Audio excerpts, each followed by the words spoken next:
नायक मंडल के सदस्यों, गांव में से उपस्थित सभी वडीलों को और आचार्य सर को मेरा सत नमन। मैं आज देश प्रेम और राष्ट्र निर्माण के उपलक्ष्य अपना विचार रजू करना चाहता हूँ। आजादी का असली मतलब वही समझ सकता है जिसने गुलामी की हो।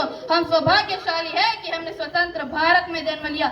यूं तो आजादी की लौ 1857 में ही जल चुकी थी, जो वर्षाल बनकर 1947 में हमारे देश को आजाद करा लाई।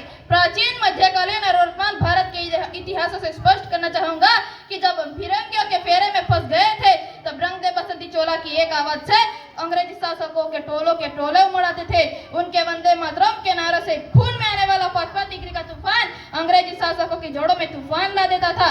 तब लोग मर जाने को मिट जाने को कहते थे, तो वो भी अपनी देशभक्ति साबित कर रहे होते थे, क्योंकि वे उस दौर की देशभक्ति की कसौटी थी। तब देश बलिदान मांगता था, तब देश मर जाने को मिट जाने को कहता था। पर आज देश मर जाने को मिट जाने को नहीं कहता। जिस भारत देश के नाम से चाइना, अमेरिका, पाकिस्तान जैसे देशों के आज रोंगटे खड़े हो जाते हैं। देशभक्ति आप किसे कहेंगे? मैं अपने विचारों में देशभक्ति को रजू करना चाहता हूँ। जो कोई व्यक्ति अपना काम पूरी ईमानदारी, पूरी मेहनत और पूरी लगन से करे ना, तो वही सबसे बड़ा देशभक्त माना जाता है।